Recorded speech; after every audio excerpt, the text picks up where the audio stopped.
कृष्ण की सारी बातें ज्ञान मूलक हैं, ठीक है, कर्तव्य मूलक नहीं है। आप कर्तव्य की भाषा में बात कर रहे हो, ये करो ये ना करो, ऐसा नहीं कृष्ण कहते। कृष्ण कहते हैं जो करने को तुम्हारा मन आतुर है, क्या तुम जानते हो वो बात कहां से आ रही है? वो कोई निषेधाज्ञा नहीं लागू करते कि मन कह रहा है कि कुछ खाओ तो तुम्हें नहीं खाना है, मन कह रहा है नहाओ तो नहीं नहाना है। मुझे नहाए क्यों नहीं? बोले क्योंकि मन कर रहा था तो इसलिए नहीं नहाए। ऐसा नहीं कृष्ण का आदेश है। वो कह रहे हैं जो कुछ भी मन कह रहा है समझो कि कहां से आ रही है वो बात, ठीक है, और उस समझ से ही फिर सही कर्म अपने आप आविर्भूत होगा। उसके बाद तुम्हें मन पर नहीं आश्रित रहना होगा कि मन जो कहेगा वो करूंगा, फिर समझ जो कहेगी वो अपने आप हो जाएगा और उसमें बड़ी जान होती है। जैसे ही आपने कहा कि मुझे जानना है, मुझे समझना है, सब बदल जाता है, सब बदल जाता है। इतना सा बस कहना पड़ता है, क्या? थम। मन का भारी प्रवाह चला आ रहा है और आपको क्या बोलना है? थम, मुझे बता कहां से आया तू। और दूसरा विकल्प क्या होता है? वेगवान प्रवाह है और आप उसी में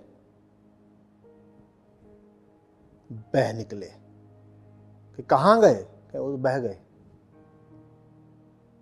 दिखाई नहीं दे रहे हो, बह गए। इसीलिए सुंदर शब्द है अध्यात्म में तटस्थता। आत्मस्थ होना और तटस्थ होना बिल्कुल एक बात है। प्रकृति नदियां है, उसका बड़ा आकर्षक प्रवाह है। आपको उस प्रवाह से नाता तोड़ नहीं लेना है, बस तट पर बैठकर उसका दृष्टा हो जाना है।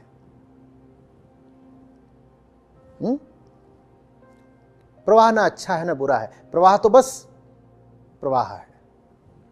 नदी तो नदी है, प्रकृति तो प्रकृति है, वो बह रही है, ना अच्छी है ना बुरी है। हां, दुख हो जाएगा आपके लिए अगर आप उस प्रवाह में बह गए। बह मत जाना, नहीं बहोगे तो वो प्रवाह बड़ा आनंद देता है, उसको देखो, बस उसके साक्षी रहो। प्रकृति की भर्त्सना नहीं करता अध्यात्म, प्रकृति को प्रकृति जानता है अध्यात्म। कहता है प्रकृति है, मैं नहीं हूं, मैं कुछ और हूं, मैं प्रकृति से परे हूं। मैं प्रकृति की निंदा नहीं कर रहा, मैं बस इतना कह रहा हूं कि मैं प्रकृति नहीं हूं। प्रकृति भली चीज है, सुंदर चीज है, चारों ओर प्रकृति का ही तो नृत्य है। और क्या है? सब कुछ प्रकृति है, भीतर भी, बाहर भी, ऊपर भी, नीचे भी, जो कुछ है सब कुछ प्रकृति है। मैं होता कौन हूं उसकी निंदा करने वाला? मुझे निंदा नहीं करनी, मुझे बस ये कहना है कि मैं वो नहीं हूं, बस। तो इस तरह की कोई शर्त अपने ऊपर मत लगा लीजिएगा कि प्रकृति जो कुछ भी कह रही है उसके खिलाफ जाना है, कि मन कर रहा है तो नहीं करना है। नहीं नहीं नहीं नहीं, नहीं। ये ऐसी सी बात है कि एक थे हुनरमंद, वो बह निकले प्रवाह में, और दूसरे थे सूरमा, वो बोले प्रवाह का विरोध करना है, तो जिधर को प्रवाह है वो उससे उल्टे तैरने लगे। उल्टा नहीं तैरना है, तटस्थ हो जाना है। उल्टा भी जो तैरा वो क्या कर रहा है? वो प्रकृति का हिस्सा ही तो बना हुआ है, वो प्रवाह में ही तो गला जा रहा है। कई लोग सोचते हैं अध्यात्म का मतलब है प्रकृति से विपरीत जाना। विपरीत नहीं जाना, ना उसके साथ बहना है, ना उसके विपरीत जाना है, ना दाएं बाएं ऊपर नीचे कहीं नहीं जाना है। उसको अपना काम करने देना है, वो अपना काम करे, आप अपना काम करो। नहीं, यहां बैठकर मुझको सुन रहे हो या बाहर मेढक बोल रहे हो उसको सुन रहे हो? मेढक अपना काम कर रहे हैं ना, या उनका एक निंदा प्रस्ताव पारित करें कि ये सब दुर्बुद्धि मेढक, राक्षस, दानव, दुष्ट। ठीक तब जब यहां पर वेदांत चर्चा हो रही हो बाहर टर्रा रहे हैं, करें? फिर से एयर कंडीशनर की भी निंदा कर लो, ये भी आवाज तो कर ही रहा है, नहीं कर रहा? इसे इसका काम करने दो।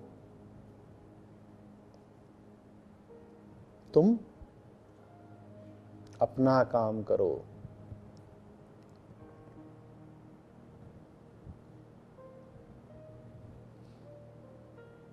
तो रिश्ता क्या रखना है? रिश्ता क्या रखना है? देखो भाई, तुम्हारा जो काम है वो थोड़ा अटका हुआ है। उस काम को करने में अगर ये सहायक होता है तो इसकी सहायता ले लो। नहीं, पर आपने तो कहा था ना कि तटस्थ रहना है। मैंने कहा था, तुम तट पे हो तो नहीं ना? तुम अभी कहां पर हो? तुम नदियां बीचों बीच हो, वह मझधार है, वहां से बाहर कैसे आओगे? हाथ पांव चला के। क्या चला के? क्या चला के?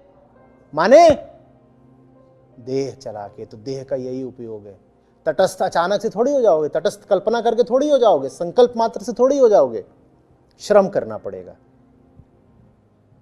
तो देह की नदिया से तुम्हें बाहर भी निकालने के लिए तुम्हें देह की सेवाओं की जरूरत है। इसकी सेवाएं लो, सर्विसेज। चल काम कर। किस लिए? ताकि मैं तुझसे आजाद हो सकूं। तुझे क्या करना है? लगातार काम करना है। किस लिए काम करना है? ताकि तेरी ही नदी से मैं पार लग सकूं।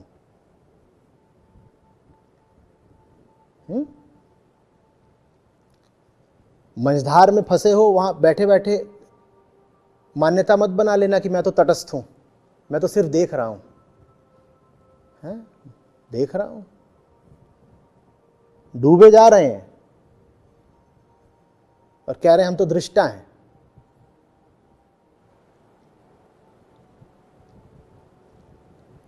पहले जान लगाओ, मेहनत करो, इसी का उपयोग करके मेहनत करो।